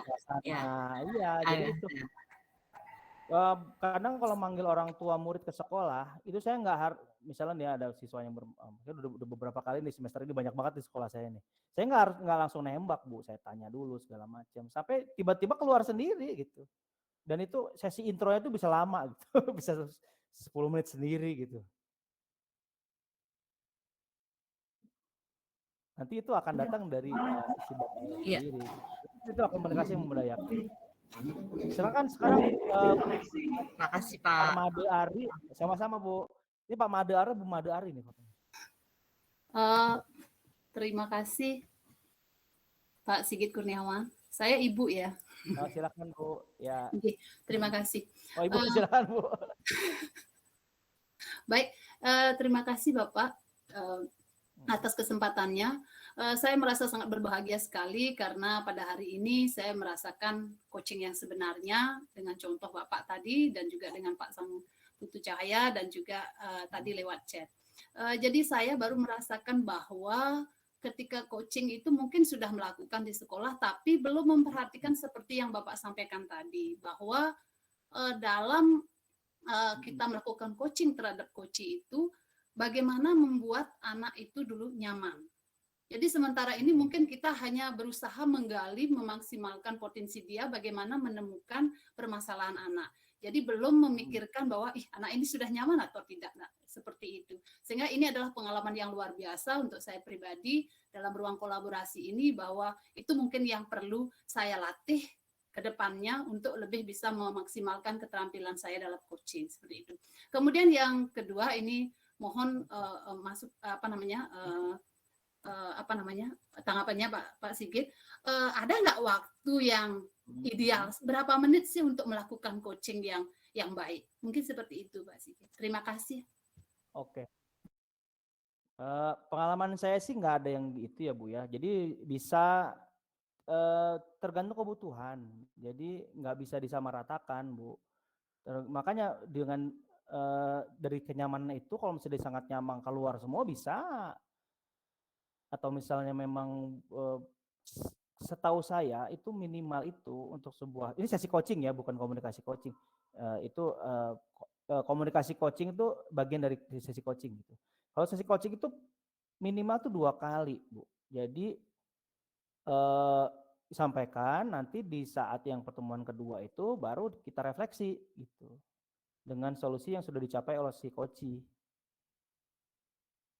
gitu Bu. Kalau di sesi coaching ya, tapi kalau dari komunikasi coaching itu bisa kapan aja sebenarnya. Berapa lama juga tergantung kenyamanan dan informasi serta hal-hal yang sudah kita bisa dapat gitu Bu Made. Terima kasih Bapak atas informasinya, sangat berharga buat saya pribadi. Oke. Terima kasih sama-sama. Ya sudah jam 14.44 di sana ya, udah mau jam 3 gitu ya. Jadi terima kasih Bapak Ibu. Menyenangkan sekali nih bisa berdiskusi dengan Bapak Ibu. Mudah-mudahan apa yang disampaikan bisa diserap. Jadi pesan kuncinya adalah Bapak Ibu ya, coaching itu sebuah percakapan ya. Jadi dialog saat seorang coach dan seorang berinteraksi dalam sebuah komunikasi yang dinamis tuh. Dinamis untuk mencapai tujuan, meningkatkan kinerja dan menuntun seorang mencapai keberhasilannya. Jadi dinamis. Sigit, izin Pak. Ya, ini silakan. Mohon nanti berkenan PPT-nya di-share Pak. Oh ya, nanti saya kasih ke admin ya. Terima kasih Pak. Ya, jadi itu ya Bapak Ibu, gila, komunikasinya dinamis, jadi nggak kaku gitu. Makanya saya tadi bilang ke Bu Made gitu ya, Bu Made Ari, Kalau masalah komunikasi coaching itu bisa kapan aja. Tuh. Gitu ya. Jadi tergantung kebutuhan gitu. Makanya bisa satu sesi itu bisa 15 menit selesai, bisa sampai berjam-jam, bisa berulang-ulang sesi itu. Ya tergantung tujuannya apa. Dan juga kesiapan coachnya coachnya ya. Oke, jadi sekarang silakan tolong diisi untuk refleksi di modul yang ini. Saya akan bagikan linknya ya di kolom chat.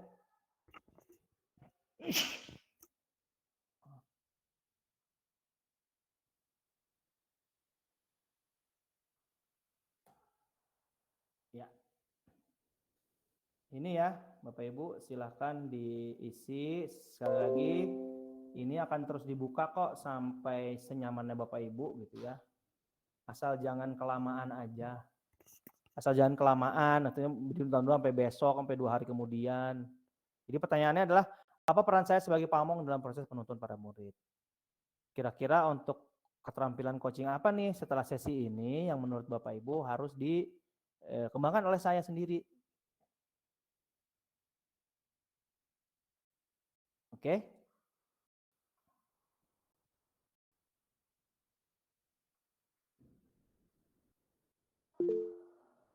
Oke, jadi itu saja Bapak Ibu, saya cukupkan sampai di sini. Sama-sama kalau misalnya ilmu ini bermanfaat, saya juga berterima kasih kepada Bapak Ibu yang sudah mau sudi mendengarkan gitu, nggak sekedar selewat aja untuk mendengarkan apa namanya sama-sama berdiskusi di sesi kita kali ini. Gitu ya. Punten nih jadi lebih berapa? Lebih 15 menit ya. Ya, jadi mudah-mudahan kelebihan waktu ini bisa jadi Bapak Ibu pemahaman lebih mantap gitu ya.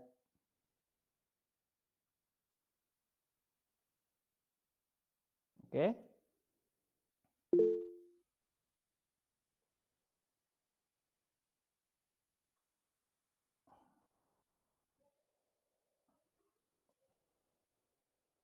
Sama-sama Ibu.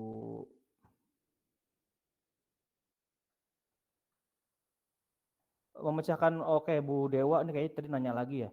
Membedakan dalam memecahkan masalah absurd dengan menggunakan seksual gerotosia dengan teknik coaching. Teknik coaching itu bisa jadi segitiga restitusi kok Bu. Gitu. Bisa saling mendukung kok gitu. Jadi tidak bisa terpisahkan satu sama lain gitu. Untuk mewujudkan segitiga restitusi, komunikasi yang memberdayakan itu perlu. Gitu. Ya, komunikasi gaya coaching itu perlu sebenarnya. Karena mau mengaktifkan apa namanya? Mengaktifkan otak luhur kita atau manusia. Oke, ada yang ingin menutup atau langsung ditutup aja ini gimana? Langsung ditutup saja Pak Sigit. Tutup saja, oke. Kalau begitu terima kasih Bapak Ibu atas segala partisipasinya. Semoga Bapak Ibu bisa lancar mendapatkan apa yang diinginkan di sesi kali ini. Oke, terima kasih. Selamat siang, salam dan bahagia. Siang Pak, terima kasih ilmunya. Selamat siang Pak. Selamat siang Bapak. Terima kasih. Selamat siang Pak. Selamat siang Bapak Sigit. Terima kasih Terima kasih. Terima kasih Bapak. Maaf gangguan jaringan. Terima kasih Pak Sigit. Izin LED ya, izin LED. Silakan. Terima kasih sama kompromi ya Zander. Terima kasih.